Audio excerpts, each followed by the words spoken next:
অক্ষরের একটা শব্দ মা, তামাম পৃথিবীর মধুগুলো সেখানে জড়ানো। এই সংসদে এমন অনেকেই আছেন যাদের মা নেই, আমারও মা নেই। মাননীয় স্পিকার, সংসদে আসার সময় একজন শিক্ষক আমাকে ফোন দিয়েছিলেন, তিনি তার মায়ের চিকিৎসা করতে পারছেন না।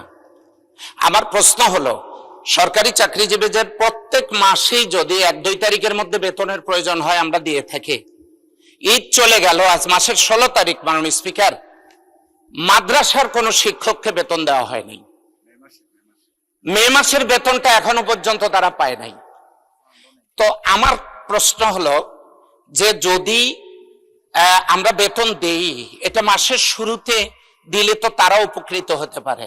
আমার শেষ কথা, আমার মা নেই, ওই লোকটার মা দুনিয়াতে থাকবে না, কেউই থাকবে না, কিন্তু এই লোকটা যেন এই সান্ত্বনা পেতে পারে যে আমি আমার মায়ের চিকিৎসা করতে পেরেছিলাম। আমি এই ব্যাপারে সংশ্লিষ্ট মন্ত্রণালয়ে আপনার যথাযথ হস্তক্ষেপ কামনা করছি এবং মাদ্রাসার অবহেলিত শিক্ষকদের এই বেতন ছাড় করার জন্য অনুরোধ করছি, সেই সাথে ইবতেদায়ী মাদ্রাসা সরকারিকরণের জন্য বিনীত অনুরোধ করছি। আসসালামু আলাইকুম মাননীয় স্পিকার। মাননীয় সদস্য, জাতীয় সংসদ চলে রুলস অফ প্রসিডিওর, সংবিধান ইত্যাদির উপর বেস করে।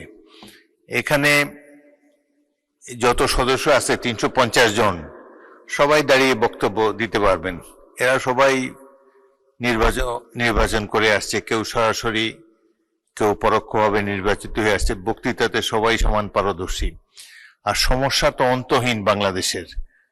তার মধ্যেই যেহেতু একটা আইন কানুনের মধ্যে সংসদ চলে, সেই জন্য রুলস অফ প্রসিডিওর অনুসারে নির্ধারিত করা আছে। মাননীয় সদস্যগণ দাঁড়াতে পারেন পয়েন্ট অফ অর্ডারে। পয়েন্ট অফ অর্ডার কোন ইস্যুতে করা যাবে? চলমান বিষয়ের উপরে। মুজিবুর রহমান সাহেব যেটা বলেছেন সেটা ভ্যালিড। তিনি দেখেছেন যে আমি মাথা ঝুঁকিয়ে সম্মান প্রদর্শন করেছি, এটা ওনার পছন্দ হয় নাই, সংসদের রীতির খেলাপ বলে তিনি মনে করেছেন, সেজন্য তিনি রেইজ করেছেন, ভ্যালিড পয়েন্ট অফ অর্ডার। আপনি যেটা বললেন এটা তো একটা স্বাভাবিক বিষয়। এরকম বহু কর্মচারী, কর্মকর্তা পৌরসভায় এখানে সেখানে, আমি একটা পৌরসভার প্রতিনিধি, সেখানে 4 বছর আওয়ামী লীগ আমলে 4 বছর বেতন পায় নাই। 4টা বছর পৌরসভার কর্মচারীরা বিনা পয়সায় কাজ করে যাচ্ছে। সুতরাং দুঃখ দুর্দশা ভরা বাংলাদেশ। তার মধ্যে আপনি একটা তুলেছেন, ভালো, আপনার আই অ্যাডমায়ার ইউর সেন্টিমেন্ট। আপনি গরিব কর্মচারীদের জন্য, শিক্ষকদের জন্য আপনি প্রশ্ন তুলেছেন, বাট সবকিছু একটা টাইম আছে।